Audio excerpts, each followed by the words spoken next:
The 2010s Yes. are from Louis Jadot are, in a word, to me, delicious or tremendous wines. I think they have this perfect combination of fruit and tension. Can you talk a little bit about 2010 as a vintage? 2010.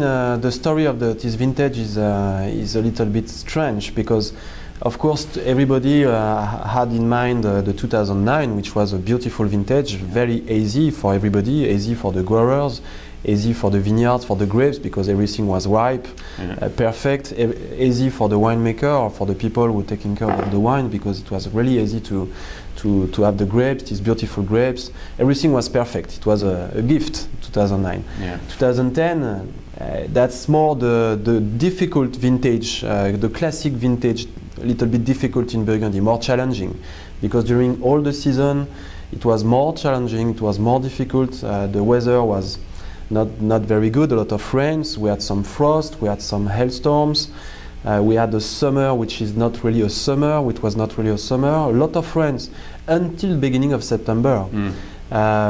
Probably we were saved by the yield. You know that in 2010 we have picked a very low quantity of grapes, especially on the reds, around 30–40% less sometimes.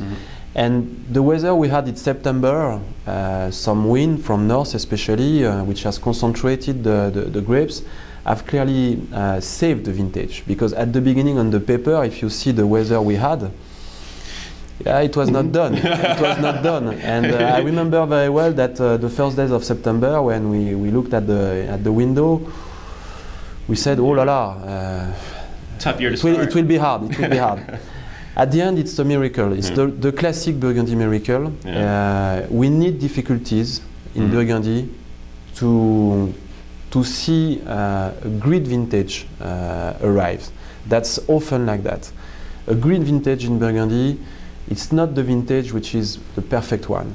It's the vintage which has left some difficulties, some difficult moment, difficult season, because we have to be patient in Burgundy, and it's not like that. It's not immediate in Burgundy.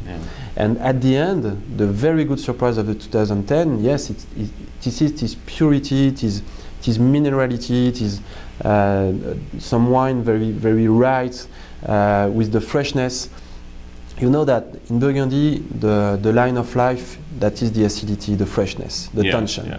Not too much, but just enough to reveal and to wake up the flavors and the touch of the tannins, and it's what we have on the 2010. Red and white, because something else very important on this vintage, it's rare in Burgundy to have a vintage where the two colors, the two grape variety, Pinot Noir and Chardonnay, are so well revealed.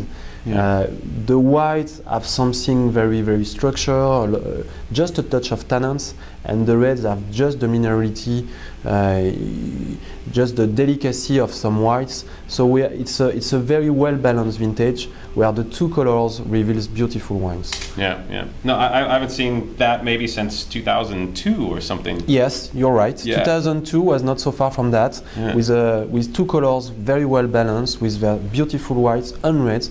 The comparison is absolutely right, because it's what I wanted to say. So 2002, 2010 for me, yes, that's two good examples of vintages very well balanced, where the two colors have just the necessary balanced touch of acidity to reveal the nice flavors. So a very interesting vintage. And I think you see the success of the vintage, even in a wine like the Côte Nuit Village, the Le Vaucrin, from your domains. Yes. And you know, this is wine, when you describe the weather conditions in 2010, this is a wine that should not have had a chance.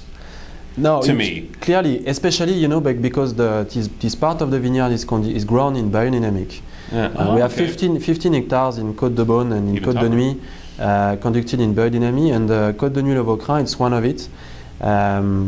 Clearly, it was one of the places where the grapes were really affected by the grey rot, the botrytis. We have made a big job in sorting out the grapes.